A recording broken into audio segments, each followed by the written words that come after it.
Welcome to my channel. আমরা solve করছি RRB কিছু প্রিভিয়াস ইয়ারের কোশ্চেন পেপার।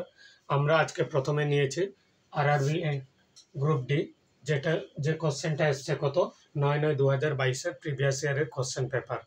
এর আগের ভিডিওগুলো যদি না দেখে থাকো তাহলে সেগুলোকেও ওয়াচ করবে, তাহলে তোমাদের ভালো ডাউটগুলো ক্লিয়ার হয়ে যাবে। তাহলে আজকে আমরা করে নিই। এখানে একটা প্রবলেম, প্রথমে আমরা যে প্রবলেমটা নিয়েছি সেটা হচ্ছে লাভ ক্ষতির অঙ্ক। এখানে কি বলছে, একটি দ্রব্যের ক্রয় মূল্য 5,000 টাকা, দ্রব্যটির বিক্রয় মূল্য কত হলে 25% লাভ হবে। আমরা এই প্রবলেমটা সলভ করার আগে আমরা কিছুগুলো এই যে লাভ ক্ষতির কিছু বেসিক জিনিসগুলো আমরা শিখে নিই। এটা হচ্ছে দেখো আমরা যে টার্মগুলো এখানে লাগবে সেটা হচ্ছে ক্রয় মূল্য লাগবে, কি ক্রয় মূল্য এবং লাগবে কত বিক্রয়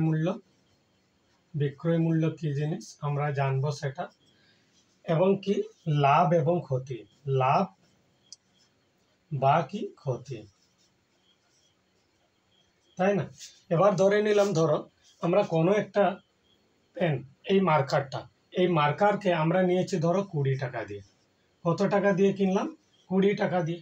এবার আমরা কিনে কি করলাম, এই মার্কারটাকে আমরা বিক্রি করছি কত, বিক্রি মানে বিক্রয় মূল্য, বিক্রি করছি কত দিয়ে 25, অর্থাৎ কত 25 টাকা দিয়ে। তাহলে আমরা এখন দেখতে পাচ্ছি ক্রয় মূল্য হচ্ছে আমার কত 20 অর্থাৎ 20 টাকা, এবং ক্রয় মূল্য মানে হচ্ছে কেনা দাম, এবং বিক্রয় মূল্য হচ্ছে কি বিক্রি দাম। আমরা বিক্রি করেছি কত 25 টাকা দিয়ে। তাহলে আমাদের কিন্তু বিক্রয় মূল্য বেশি আছে, তাই না? তাহলে এই ক্ষেত্রে কিন্তু আমরা 20 টাকা ইনভেস্টমেন্ট করেছিলাম, এবং আমরা সেখানে ইনভেস্টমেন্ট করার পরে অর্থাৎ বিক্রি করার পরে আমরা পেয়েছি কত 25 টাকা। তাহলে আমাদের কি হয়েছে, এই ক্ষেত্রে লাভ হয়েছে। অর্থাৎ কত লাভ হয়েছে, যে 25 থেকে আমরা কত 20-কে বিয়োগ করব, তাহলে আমরা পেয়ে যাচ্ছি কত 5 টাকা লাভ, তাই না? এই ক্ষেত্রে আমরা যদি দেখছি তাহলে কত হচ্ছে, যে বিক্রয় মূল্য অর্থাৎ কত বিক্রয় মূল্য বেশি হচ্ছে অর্থাৎ বড় হচ্ছে কার থেকে, ক্রয় মূল্যের থেকে। ক্রয় মূল্য অর্থাৎ আমরা যে টাকায় বিক্রি করছি সেটা কেনা দামের থেকে বেশি আছে। এবার অন্য ক্ষেত্রে যদি আমরা দেখি, কখন আমাদের ক্ষেত্রে কত হচ্ছে, ক্ষতি হচ্ছে। এবার যদি ধরো এই পেনটাকে আমরা কিনলাম কত দিয়ে, 20 টাকা দিয়ে কিনেছি, কত দিয়ে 20 টাকা দিয়ে, তাই না? এবার এই পেনটাকে আমরা বিক্রি করলাম কত দিয়ে, ধরো 15 টাকা না করে আমি বললাম কত, ধরো 2 টাকা, 2 নয় 18 টাকা দিয়ে আমি কি করলাম, বিক্রি করলাম। কত দিয়ে বিক্রি করলাম, 18 টাকা দিয়ে। এবার এই 18 টাকা দিয়ে বিক্রি করলে তাহলে আমরা দেখতে পাচ্ছি বিক্রয় মূল্য কত, ক্রয় মূল্যের থেকে কম। অর্থাৎ কত, ক্রয় মূল্য মানে কিনেছি 20 টাকা দিয়ে, বিক্রি করেছি কত 18 টাকা দিয়ে। তাহলে আমাদের এই ক্ষেত্রে কি হচ্ছে, ক্ষতি হচ্ছে। কত ক্ষতি হচ্ছে, অর্থাৎ 20 মাইনাস কত 18, 20 মাইনাস 18 সমান কত হচ্ছে 2 টাকা। আমাদের কত ক্ষতি হচ্ছে, 2 টাকা। এই ক্ষেত্রে আমরা যদি দেখি, অর্থাৎ ক্রয় মূল্যটা কি আছে, বেশি আছে বিক্রয় মূল্যের থেকে। অর্থাৎ আমাদের কি ক্রয় মূল্য বেশি আছে বিক্রয় মূল্যের থেকে, বিক্রয়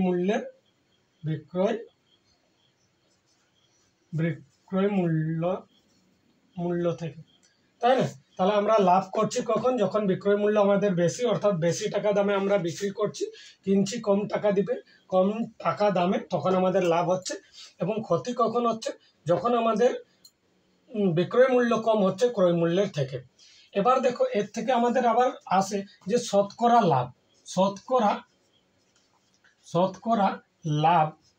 লাভ বা কি ক্ষতি। এবার এই শতকরা লাভ বা ক্ষতি কখন হবে, আমরা যে কোনো জিনিসের ক্ষেত্রে লাভ বা ক্ষতি কোন কিসের উপর নির্ভর করবে, এই ক্রয় মূল্যের উপর। অর্থাৎ আমরা কত টাকা দিয়ে কিনেছি সেটার উপর নির্ভর করবে আমাদের ক্ষতি বা লাভ, তাই না? শতকরা ক্ষতি বা লাভ, শতকরা বলতে কি, যেমন আমাদের এখানে এই ক্ষেত্রে প্রথম ক্ষেত্রে আমরা যদি দেখি, এই প্রথম ক্ষেত্রে অর্থাৎ এটার ক্ষেত্রে লাভের ক্ষেত্রে লাভ আমাদের হচ্ছে কত 5 টাকা। অর্থাৎ আমরা বলতে পারি লাভ এই 5 টাকাটা করছি কেন, কারণ কি 20 টাকা আমরা ইনভেস্টমেন্ট করেছিলাম, অর্থাৎ আমাদের লাভ হচ্ছে কত 5 টাকা। কখন, যখন আমরা 20 টাকা খরচা করেছিলাম, অর্থাৎ 20 টাকার জিনিস কিনে নিয়ে এসেছিলাম, ওই কারণে আমাদের কত 5 টাকা লাভ হয়েছে। এবার বলছি যদি আমরা 20 টাকার জায়গায় যদি আমরা এখানে 100 টাকা খরচ করতাম, তাহলে কি আমাদের শুধু 5 টাকা লাভ হতো না? তখন 100 টাকা খরচা করলে অর্থাৎ ইনভেস্টমেন্ট করলে ব্যবসাটাতে, তাহলে আমাদের লাভ কত হতো, সেটাকেই বলছে শতকরা লাভ। অর্থাৎ কত, 20 টাকাতে লাভ হয় আমার 5 টাকা, 100 টাকাতে হবে কত, তাহলে কত হচ্ছে 20 5 100, অর্থাৎ আমাদের হয়ে যাচ্ছে কত 25 টাকা, অর্থাৎ কত 25 টাকা, তাই না? এটাই আমাদের দ্বিতীয় ক্ষেত্রে। যদি আমরা ক্ষতির ক্ষেত্রে বলি তাহলে কত হবে ক্ষতিটা, শতকরা ক্ষতি কত হবে? দেখো আমাদের ক্ষতি হচ্ছে কত 2 টাকা। এই 2 টাকা ক্ষতি হচ্ছে কেন? কারণ আমরা ইনভেস্টমেন্ট করেছিলাম কত, 20 টাকা ইনভেস্টমেন্ট করেছিলাম, তাহলে আমরা লিখতে পারি কত 20 টাকাতে আমার ক্ষতি হচ্ছে কত 2 টাকা। আমরা যদি এই 20 টাকার জায়গায় আমরা যদি 100 টাকার দিয়ে আমরা জিনিসটাকে কিনতাম, তাহলে কি আমাদের 2 টাকা খরচা হতো, মানে ক্ষতি হতো? নিশ্চয়ই না। তাহলে কত দিয়ে কত টাকা ক্ষতি হতো, সেটা হচ্ছে এইভাবে করব। অর্থাৎ 20 টাকাতে ক্ষতি হয় 2 টাকা, 100 টাকাতে ক্ষতি হয় কত, অর্থাৎ কত 20 5 100, অর্থাৎ কত টাকা হচ্ছে 5 দুগুণে 10, 5 দুগুণে কত হচ্ছে 10, 10 টাকা, অর্থাৎ আমাদের শতকরা ক্ষতি কত হবে 10 টাকা, তাই না? তাহলে আমরা কি কি জানলাম? ক্রয় মূল্য, ক্রয় মূল্য মানে যে দামে জিনিসটাকে বিক্রি করছি। বিক্রয় মূল্য মানে হচ্ছে যে দামে আমরা টাকাটা, যে দামে জিনিসটাকে বিক্রি করছি। এবং লাভ কখন হচ্ছে, যখন কোনো ক্রয় মূল্য বিক্রয় মূল্যের থেকে কম হচ্ছে। আর ক্ষতি কখন হচ্ছে, যখন আমরা কেনা দাম বিক্রয় মূল্যের থেকে বেশি হচ্ছে, তখন কিন্তু কি হবে, ক্রয় মূল্যটা অর্থাৎ ক্রয় মূল্য বেশি হচ্ছে কেনা দাম বিক্রয় মূল্যের থেকে, তখন আমাদের ক্ষতি হচ্ছে।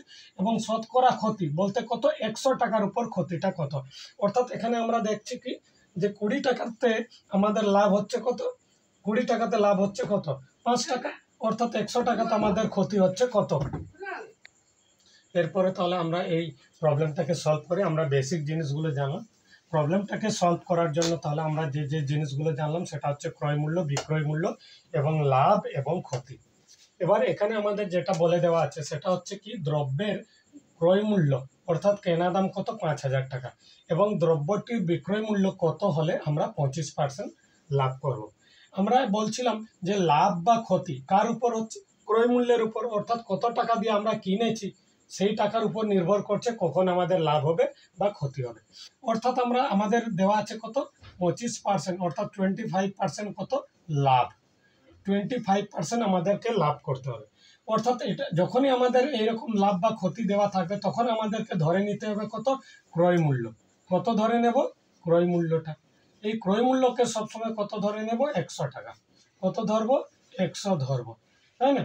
তাহলে আমাদের যদি এই কত বলেছি দেওয়া আছে এখানে 25% কত লাভ, অর্থাৎ কত 100 টাকাতে লাভ হয় কত 25 টাকা, অর্থাৎ আমরা 100 টাকার যদি জিনিসটা কিনি তাহলে আমাদের লাভ হবে কত 25 টাকা, অর্থাৎ আমরা বিক্রি করব কত দিয়ে, তাহলে 100 টাকা প্লাস কত 25 টাকা, অর্থাৎ আমাদের টোটাল বিক্রয় মূল্য, অর্থাৎ আমাদেরকে বিক্রয়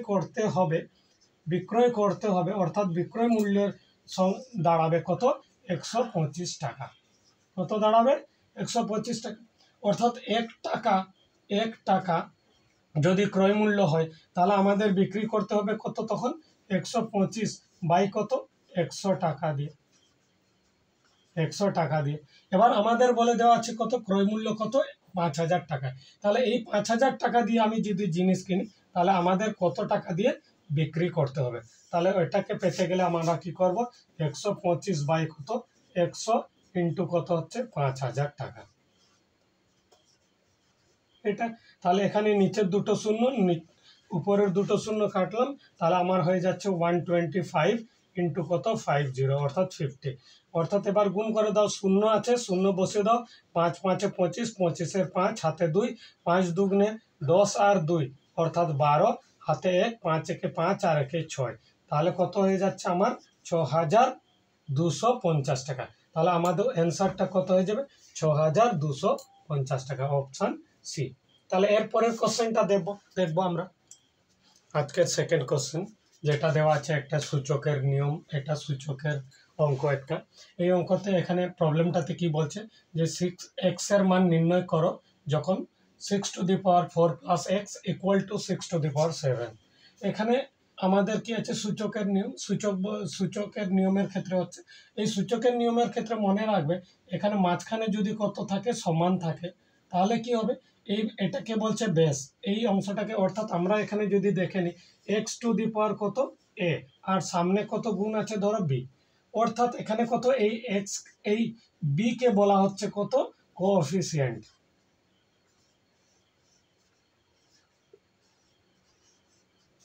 আর এটাকে বলা হচ্ছে কত বেস,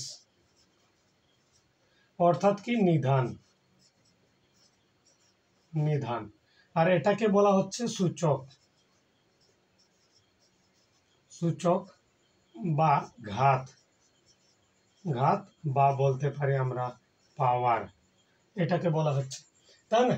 এই যে এখানে বেস বা নিধান, এইটা আমরা এখানে কি বলছি, এইটা এখানে কত যদি এরকম থাকে বাঁ দিকের ইকুয়াল টু কত ডান দিকে, অর্থাৎ বোথ সাইডে যদি এখানে বেসটা সমান থাকে তাহলে এদের পাওয়ারটা কি হবে, সমান হবে, এদের পাওয়ার অর্থাৎ কি সূচকটা সমান হবে, অর্থাৎ অতএব আমরা এখানে কি লিখবো, তাহলে এখানে 6 আর 6 ইকুয়াল টু অর্থাৎ সমান আছে, তাহলে আমাদের কি হবে, এই পাওয়ারটা কি হবে, লেফট হ্যান্ড সাইডের সাথে রাইট হ্যান্ড সাইডেরটা সমান হবে, অর্থাৎ কত হবে 4 প্লাস এক্স ইকুয়াল টু কত হবে 7, বা তাহলে কত লিখবো, এক্স ইকুয়াল টু কত হবে 7, আর 4 প্লাস ছিল ওদিকে চলে গেলে কি হবে মাইনাস, অর্থাৎ আমাদের কত এক্স ইকুয়াল টু 7 মাইনাস 4, অর্থাৎ কত হবে এখানে 3, অর্থাৎ এক্স এর ভ্যালু আমার কত বেরিয়ে এলো, কত বেরিয়েছে 3, অর্থাৎ এখানে অপশন সিতে কারেক্ট অ্যান্সার, তাহলে অপশন সিটা কারেক্ট অ্যান্সার। এরপরের কোশ্চেনটা আমরা দেখবো তাহলে। আজকে 3 নম্বরের কোশ্চেনটা দেওয়া আছে একটা পার্সেন্টেজের, অর্থাৎ শতকরার ব্যাপারটা। এখানে 3 নম্বর কোশ্চেন যেটা গ্রুপ ডিতে এসছে কত 1/9/2022, তাই না? আমরা এই কোশ্চেনটা সলভ করে নিই। এটা এখানে বলছে কত 200 এর 18% ইকুয়াল টু কত এক্স, অর্থাৎ এখানে কত 200 এর বলতে আমরা কি জানি গুণ, এবং 18% মানে কত 18/100 ইকুয়াল টু কত দেওয়া আছে এক্স, তাই না? তাহলে এটাকে কাটাকাটি করলে কত 100 দুগুণে 200, অর্থাৎ কত 18 দুগুণে কত 36 ইকুয়াল টু কত এক্স। এটা খুবই একটা সহজ ব্যাপার, কিন্তু এরকমই খুবই সহজ থাকে, মিনিমাম কিছু জিনিসগুলো আমরা যদি জেনে নিই তাহলে অঙ্কের বেসিক ধারণাগুলো, তাহলে এই অঙ্কগুলো কিন্তু খুব সহজেই করতে পারবো, তাই না? ভিডিওটা দেখে যদি কিছু শিখছো তাহলে অবশ্যই সাবস্ক্রাইব করবে। তাহলে এরপরের কোশ্চেনটা আমরা 4 নম্বর কোশ্চেন দেখে নিই। এর 4 নম্বর কোশ্চেনটা,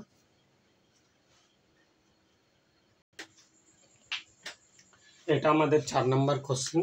এই 4 নম্বর কোশ্চেনটাতে যেটা ওই গ্রুপ ডি, এটা 1 তারিখ এসছে, যেটা 2022, অর্থাৎ 1/9/2022। এখানে দেওয়া আছে কত দুটি সংখ্যার লসাগু এবং গসাগুর গুণফল কত 48, সংখ্যা দুটির পার্থক্য 13 হলে সংখ্যা দুটি কত কত হবে। এখানে বলে দেওয়া আছে কত লসাগু এবং গসাগুর গুণফল 48 এবং সংখ্যা দুটির পার্থক্য 13 হলে কত হবে। আমরা জানি একটা জিনিস, কি জানি, যে সংখ্যা দুটির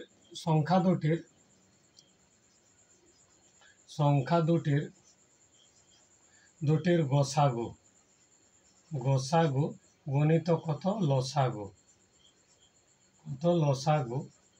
সমান কত সংখ্যা দুটির গুণফল, সংখ্যা দুটির গুণফল, তাই না?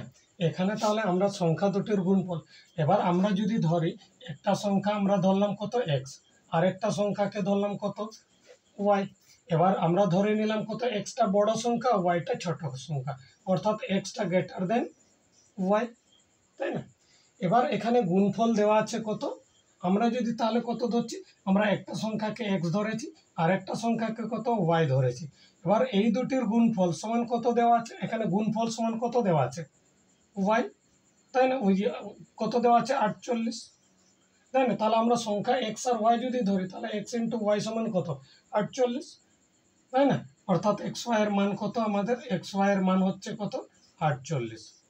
এবার আমাদের আরেকটা জিনিস দেওয়া আছে কত সংখ্যা দুটির পার্থক্য, অর্থাৎ আমরা বড় সংখ্যা ধরেছি কত এক্স, তাহলে x minus y equal to কত হবে 13, ঠিক আছে?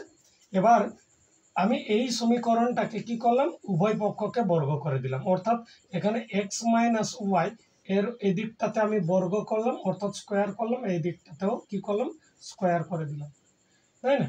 এবার এটার একটা ফর্মুলা আছে, এখানে কি এ মাইনাস বি, এর হোল স্কোয়ার। আমরা নর্মাল যে সূত্রটা জানি, বর্গের সূত্র, অর্থাৎ a মাইনাস বি এর হোল স্কোয়ার সমান কত, a square minus 2ab plus কত, বি স্কোয়ার, তাই না? কিন্তু এখানে আমরা যে ফর্মুলাটা ব্যবহার করব, সেই ফর্মুলাটা হচ্ছে কত, যে এখান থেকে ফর্মুলাটা হবে কত, a প্লাস বি এটা এর হোল স্কোয়ার মাইনাস কত 4ab এটা দিয়ে। অর্থাৎ এটাও যদি আমরা এটাকে ভেঙে লিখি তাহলে আলটিমেটলি কিন্তু জিনিসটা এটাই লেখা আছে, একটু এটাতে অ্যাডজাস্ট করে দেওয়া আছে। কিভাবে, ধরো এই সংখ্যাটাকে আমরা যদি এইটাকে যদি a প্লাস বি কে আমরা ভাঙি তাহলে কি পাবো, a স্কোয়ার প্লাস কত হবে 2ab প্লাস কত, বি স্কোয়ার, আর এদিকে কত আছে মাইনাস 4ab, তাই না? এবার কত দেখো, এখানে জমা কটা, দুটা এবি, আর খরচা কত, চারটা এবি, তাই না? তাহলে আমরা কি করতে পারি, এর পরের লাইনে a স্কোয়ার মাইনাস কত হয়ে যাবে, অর্থাৎ চারটা থেকে আমরা দুটা বাদ দিলাম, তাহলে আর দুটো মাইনাস থেকে যাবে, প্লাস কত, বি স্কোয়ার। দেখো এটাই তো হচ্ছে উপরেরটা, তাই না? তাহলে আমি এই জায়গায় এটা না লিখে লিখতে পারবো কোনটা, এই জিনিসটাকে আমরা লিখবো, তাই না? এখানে তাহলে এই অংশটাতে লিখবো কত, এক্স প্লাস ওয়াই এর কত whole square minus 4xy equal to কত, 13 এর স্কোয়ার, 13 এর স্কোয়ার কত হচ্ছে 169, কত হচ্ছে 169, তাই না? তাহলে এখানে কত, এক্স প্লাস ওয়াই এর হোল স্কোয়ার সমান কত হয়ে যাবে, তাহলে কত 169 মাইনাস কত হবে 4xy, তাই না? এবার 4xy ইকুয়াল টু কত হবে 169 মাইনাস 4 ইন্টু আমার xy এর মান কত আছে 48, তাহলে এখানে কত হয়ে যাবে 48। এবার এই জায়গায় সলভ করে নি, তাহলে কত হবে 169 মাইনাস এখানে 4 দিয়ে গুণ করে দাও, এখানে 4 দিয়ে গুণ করলে কত, 4 আসছে 32 এর 2 হাতে 3, 4 4 16 17 18 19, তার মানে কত হচ্ছে 192। এখানে কত হবে, আমাদের এখানে কি ছিল, মাইনাস ছিল, তাহলে এই জায়গাটাতে আমাদের কি হয়ে যাবে, প্লাস হবে, এখানটাও কি হবে, প্লাস হবে, তাই না? তাহলে আমরা এখানে কি পেলাম, এক্স প্লাস ওয়াই এর কত হোল স্কোয়ার সমান কত, এই দুটোকে যোগ করো, দেখো 9 আর 2 যোগ করলে কত হচ্ছে 11, 11 1 হাতে 1, তাহলে 9 আর 6 যোগ করলে 15 আর 1 তাহলে হচ্ছে 16, তাই না? 16 হচ্ছে হাতে কত 1, এবং 1 আর 1 2 আর 1 3 এটা।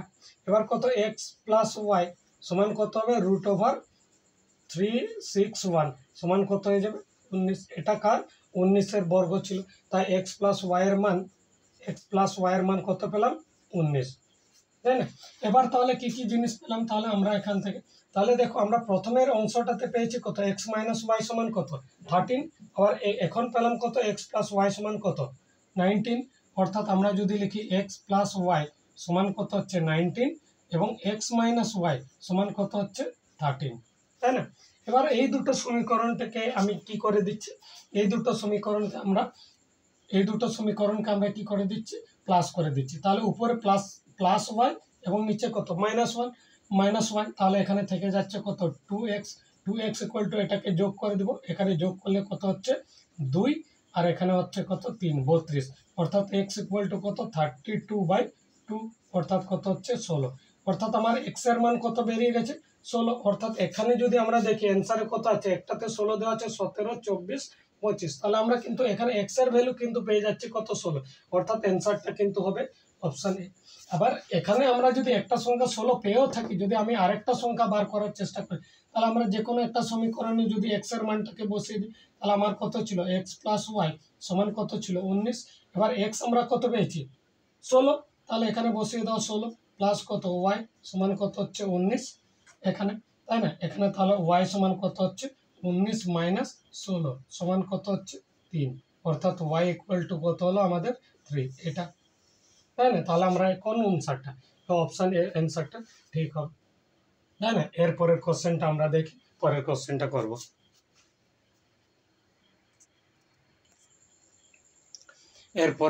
পরের 5 নম্বর কোশ্চেন, এর 5 নম্বর কোশ্চেনে দেওয়া আছে আমাদের কি, একটি সিলিন্ডারের ব্যাস এবং উচ্চতা যথাক্রমে কত 12 সেমি এবং কত 10.5 সেমি হলে সিলিন্ডারের আয়তন নির্ণয় করো, অর্থাৎ সিলিন্ডার বলতে একটা কি লম্ব বৃত্তাকার চং, তাই না? সিলিন্ডার বলতে আমাদের কি একটা লম্ব বৃত্তাকার চং, এখানে বলেছে এই লম্ব বৃত্তাকার চঙের উচ্চতা, অর্থাৎ কত উচ্চতা দেওয়া আছে কত 10 পয়েন্ট কত 10.5 সেমি। এবং আমাদের বলে দেওয়া আছে কত সিলিন্ডারের বেস কত দেওয়া আছে 12 সেমি, অর্থাৎ কোন অংশটা এটা, এই পুরো অংশটা দেওয়া আছে কত 12 সেমি। কত দেওয়া আছে 12 সেমি, অর্থাৎ বেস বলতে ডায়ামিটার, বেস বলতে কি ডায়ামিটার, তাই না? এবার তাহলে আমাদের এই সিলিন্ডারের আয়তনের সূত্র কি? আয়তনের সূত্র হচ্ছে পাই আর স্কোয়ার ইন্টু এইচ, অর্থাৎ আমাদের কি লাগবে? আর লাগবে। আর বলতে কি? আর বলতে হচ্ছে ব্যাসার্ধ, অর্থাৎ এখান থেকে যে কোনো একটা বৃত্তের উপর, তাই না, টানা একটা রেখা, অর্থাৎ আর সমান আমাদের ভ্যালুটা কত হয়ে যাবে 12/2, অর্থাৎ কত 6 সেমি। কত হয়ে যাবে 6 সেমি। তাহলে আমাদের আয়তন কত হবে? তাহলে আমাদের সিলিন্ডার আয়তন অর্থাৎ লম্ব বৃত্তাকার চোঙের আয়তন কত হবে? আয়তন সমান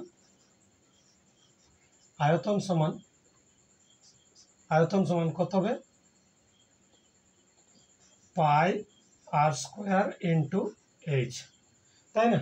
এখানে আমাদের পাই বলতে পায়ের মান বলে দেওয়া আছে কত 22/7, এবং আর এর মান কত পেলাম আমরা 6 হবে। তাহলে এখানে কত হবে 6 স্কোয়ার ইন্টু কত হবে এইচ বলতে কত দেওয়া আছে 10.5, এবং এখানে কত হবে সেমি কিউবে হবে, তাই না? তাহলে এবার ক্যালকুলেশন করে দেখি, তাহলে 22/7 ইন্টু কত 6 ইন্টু 6, এবার কত এই 10.5কে আমরা উপর নিচে লিখবো, অর্থাৎ 105 বাজিত কত হবে 10, এখানে আবার 105 ওটাই হবে, তাই না? আমি কি করলাম ভগ্নাংশে প্রকাশ করে দিলাম। এবার কত দিয়ে কাটবে দেখো, আমি 7 দিয়ে যদি করি 7 থেকে 7, এখানে কত 7 থেকে 7 থাকলো, 10 থেকে 7 গেলে থাকছে 3, অর্থাৎ 7×5 = 35, কেটে যাচ্ছে। এবার কত 5 দিয়ে যদি করি, এখানে 5 দিয়ে করলে কত হবে 5×3 = 15, আর 5×2 = 10। এবার 2 দিয়ে যদি করি তাহলে 2×1 = 22। এবার তাহলে আমার উপরে থাকছে কত 11 গুণিত কত 6 কত হয়ে যাবে 36 ইন্টু কত হবে 3, তাই না? এবার 36 আর 11কে গুণ করে দাও, 36 এটা সব কটাকে গুণ করো, তাহলে এটাকে গুণ করলে কত 6×3 = 18, 8 হাতে 1, 3×3 = 9, আর 10, এটা ইন্টু কত 11। এবার 11 দিয়ে গুণ করো, তার মানে কত হচ্ছে এটা, আর এখানে কত হচ্ছে 8 0 এটা, তাহলে কত হয়ে যাচ্ছে 8, এখানে 8, এখানে 1 1, তার মানে কত 1188, অর্থাৎ কত হয়ে যাবে এখানে সেমি কিউব। তাহলে আমাদের আয়তন আমরা কি পেলাম সিলিন্ডারের কত 1188, যেখানে আমাদের দেওয়া ছিল ব্যাস হচ্ছে 12 সেমি এবং উচ্চতা দেওয়া ছিল কত 10.5, অর্থাৎ 10.5 সেমি। তাহলে আমাদের অ্যান্সার হয়ে যাবে অপশন সি 1188 সেমি কিউব, তাই না? এরপরের কোশ্চেনটা আমরা করব। এরপরে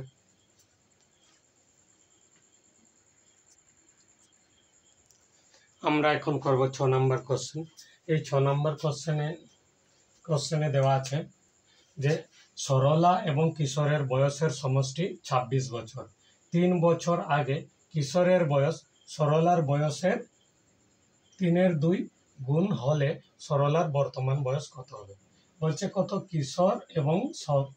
সরলা এবং কিশোরের বর্তমান যে সমষ্টি বয়স তাদের কত হচ্ছে টোটাল এখন 26 বছর। বলছে 3 বছর আগে কিশোরের বয়স সরলার বয়সের 3/2 অংশ গুণের সঙ্গে সমান হবে, অর্থাৎ সরলার বয়সের 3/2 গুণ সমান হবে কত কিশোরের বয়স। এবার এই প্রবলেমকে কিন্তু আমরা দুভাবে করতে পারি।